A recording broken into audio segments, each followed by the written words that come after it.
Okay, welcome to this RIAK know-how video. So in this one we're going to be analysing some swim stroke footage, and we're going to be using the footage of one of our affiliate coaches, Mr. Matt Wright Esquire. First thing just to say is that Matt has been incredibly humble in letting us use this footage. And just to say a couple of caveats to what I'm going to be saying, just so I don't upset anyone. Firstly, Matt is a phenomenal swimmer. So he's a regular in the age group world championships for triathlon sprint distance. He's a fantastic masters swimmer. So he generally doesn't need my advice, but he has been kind enough to allow me to pick it apart. I think the second thing to say is that we were using a swim spa, and it's the first time that Matt has used one of these. So you'll see a few occasions where he's knocked off balance by the jets, which actually lends us an opportunity to talk about balance, but it's probably not how he would swim in a pool or in open water. So yeah, just a couple of things to bear in mind as we tear him to pieces. He has allowed us to do so. So here we go, let's have a little bit of fun. Okay, so here we go, we're just going to have a little look through.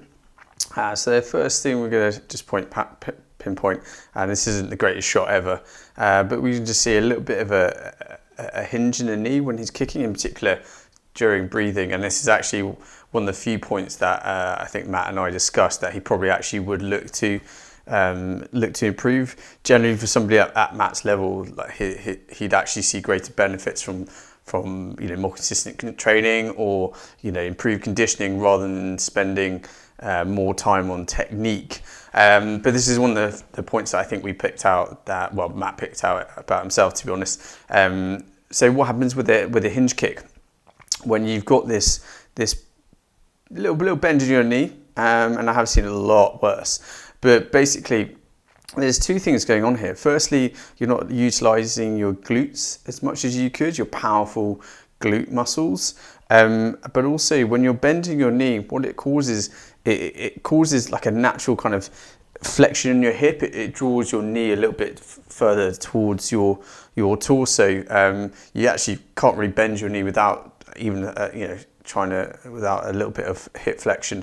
And so what that does is that drags your knee slightly lower in the water, and increases your frontal profile, your frontal drag profile. So it basically creates more drag, makes you less streamlined in the water. So really what we would love to see is, if I just play this on a little bit more, is we would love to see this leg to be more pointed, more straight, and these toes to be kind of more pointed.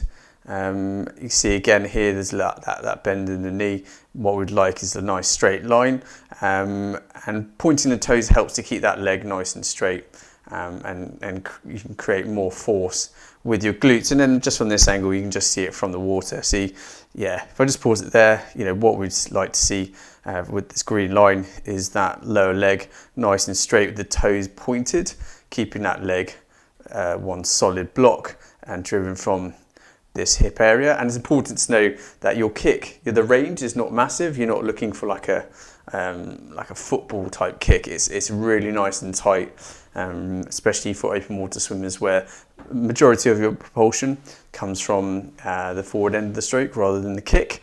But it is important that you remain balanced in the water, and so keeping a nice tight kick just helps with that balance. So yeah, there's the two aspects there when it comes to kick. Nice straight leg, that's going to utilize your glutes so you actually get a little bit more propulsion from that kick, albeit not tons. And also probably the most important thing is that your kick shouldn't be a hindrance. So it shouldn't have your legs sitting lower in the water. So that's just a quick one. The kick is generally quite a quick fix. Just kicking drills, practicing keeping your legs straight and engaging those glutes. So we'll just move the video onwards, and you just see his nice smooth stroke, generally speaking, as we move on to the next clip. So this is where we're just going to focus in on the recovery phase. So we've just got these two kind of lines tracking his hand movement, and what they're just demonstrating is a little bit of a swing. his arms just coming around the side a little bit during the recovery phase. So the recovery phase is what I like to think of as the beginning of the stroke, because the recovery sets up what happens at the front end of the stroke. And so what we're seeing here is there's quite a lot of lateral momentum as he's coming around to the front end of the stroke, and that just ends up with his hand entering quite close into the center line of his body. So the center line, just pause it there quickly, you can just see his hand entering pretty much in front of his face, just off to one side. So the center line is a notional line that bisects the body, running down from the middle of the head all the way down the length of the spine and then out between your legs. And the way to think of that midline is it's basically like a pivot point for your balance. So when you cross that line, your body naturally has to counterbalance or compensate elsewhere. Typically it's with the legs spreading, or perhaps the opposite hand pulling out wide to counterbalance what's going on with the stroking arm. So we'll just play this on a little bit. So we see that it's coming around the side. So what we're trying to demonstrate with these arrows here is ideally what we'd love to see, and actually Matt has pretty good scapular retraction, we're just kind of emphasizing it really. So what we'd like to see is his shoulder blade, his scapula, be pulled in and back. So it's kind of like pushing your chest forward. You know, they sort of really cocky blokes used to see at school, they'll just walk with their chest out like this. Yeah, so we're trying to recreate that on one side basically. So pulling that shoulder back and in. What that does is it pulls the elbow in as well, and then allows the hand to travel straighter to the front of the stroke. And so what happens is you arrive at the front of the stroke both kind of with less lateral momentum, so your hand can spear into the water, but also because you brought your elbow in and close to your body, it arrives at the front of the stroke with a really nice high elbow, and it means that you can kind of spear into the water and set up a kind of more aggressive underwater stroke. So that's kind of what we're looking to aim for. So ideally this hand would travel much closer into the body, get to about here with a nice high elbow, and then spear into the water around here, and just follow quite like an aggressive downwards trajectory. We'll just play it on a little bit further. This is ideal, but as I say, Matt actually has pretty good scapular retraction, so it's not necessarily a case of him not retracting his shoulder enough. It's kind of what he does with his hand that's perhaps a little bit more important. And so you can kind of see the effect here of what happens when you swing your arm around the side. So what we've got here is an example of a thumb first entry. So his hand is rotated, so the palm is facing outwards, and the thumb is kind of entering the water first. So one of the main things to pinpoint about this is that at the moment of this point of hand entry, his shoulder is internally rotated, and your shoulder joint is proportionally weaker than your other joints, because the kind of the hollow that your shoulder joint sits into is quite shallow, and the shoulder is actually quite an unstable joint. So you've got relatively weak muscles around the outside of it, keeping that joint in one place. And that's why it's so common for people to dislocate their shoulders. You've basically got the exact same joint in your hip, but the hip joint is much deeper, which is why it's so much harder to dislocate. So yeah, what we've got here is an internally rotated shoulder, and so what that means is it just puts him at slightly higher risk of shoulder impingement, because now what he has to do, and he's got a relatively straight arm as well, is from that internally rotated position, is start to generate power. And really what we want is that power to come from his lats and his chest muscles. Whereas at the moment the loading is going through kind of the inside of this joint, which is not really where we want it to be. So yeah, just moving on a little bit, I'll start to just finish up on the over water phase. So this final point is just to demonstrate kind of what we would like to see upon entry. At the moment his arm is a little bit flat, kind of enters the water as one solid block. Ideally what we'd like to see is that nice high elbow recovery phase. So it gets to this point, And instead of the arm entering quite straight, as indicated by that blue line, instead his elbow is at the crease of this green line and his hand is spearing into the water. All of this taking in place in line with his shoulder on the same side. Okay, so once again outside of that midline, that balance point. So we'll move on to the next phase, going on to the underwater phases, if I've edited this correctly. Nope, we're just going straight up, straight to a front angle. And what we're seeing here is simply a case that his hand has creeped in front of his face and is upsetting that kind of midline of his body. And yeah, so you can see this blue line here is demonstrating where the midline is. Fingers are just crept across, and I'll demonstrate right at the end of the video kind of what you can see from above in terms of how he counterbalances as a result. So fingers crossed, we're now going to move on to the underwater phases. Nope, got another overwater phase. So it's just yet another video. So actually this is a useful one to stop and pause. So you see from this line, what we're indicating here is what happens when you lift your head a little bit to breathe. So there's various reasons to why swimmers lift their head during breathing. My suggestion is for this one, it's because Matt has got a forceful jet in his face, and so it creates a bit of wash and a bit of a wake that he has to try and get his mouth above. But typically, with pool swimming and open water swimming, generally if you've got pretty calm conditions anyway. The reasons that people often lift their head during breathing is more to do with their breathing rhythm, and because of their hips sitting quite low in the water. So really, when you breathe, as your head pushes through the water, it creates a little bit of a wake, a bit of a depression behind your head, which you can actually breathe into.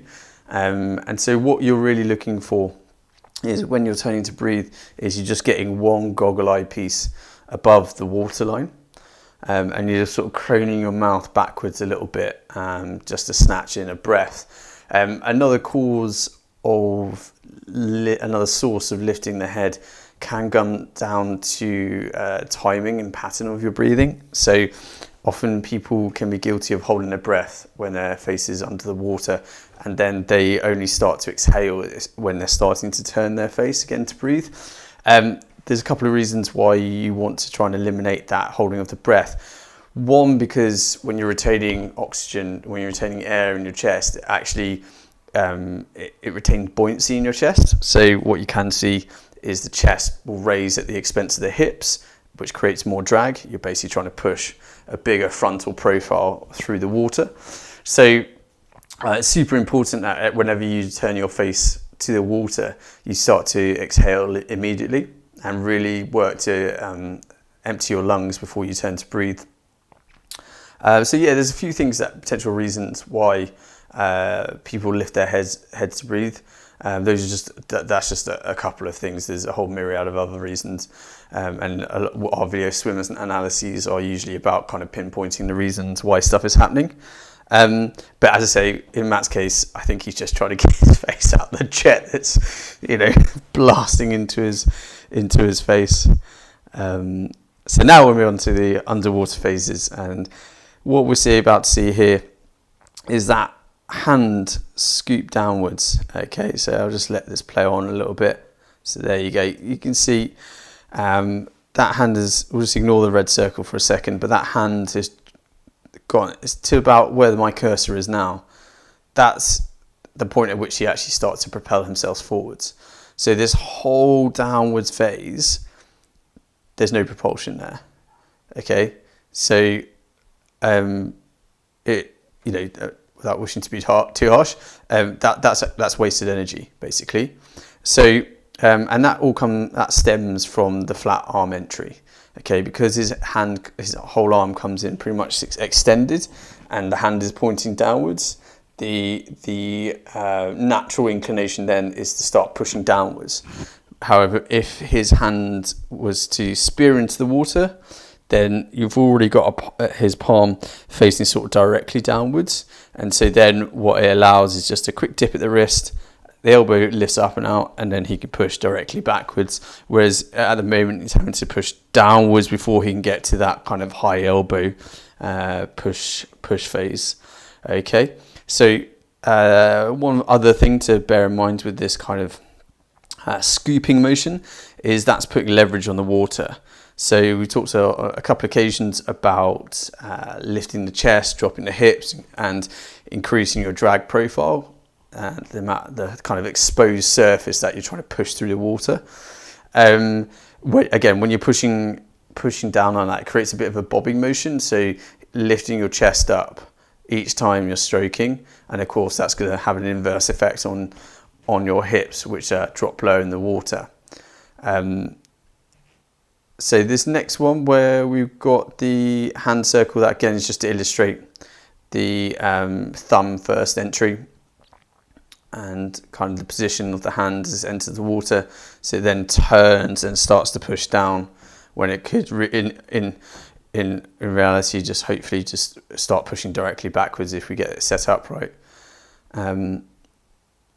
So moving on to the next clip, it's just from the other side basically. Just kind of refreshes things so we can talk about it. So one really good thing I wanted to point out is what Matt has done here is he started to dip the wrist.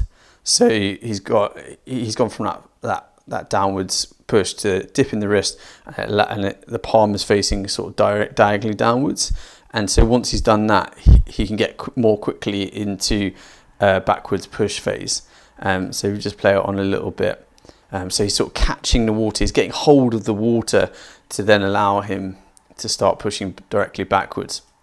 And so what it gets into is a higher elbow pull and push phase.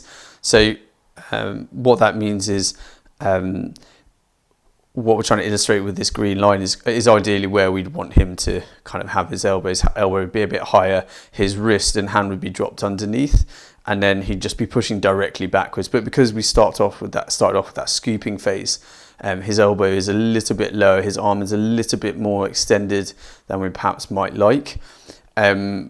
But just that initial dip of the wrist is a super important kind of start of the backwards and propulsive phases underwater.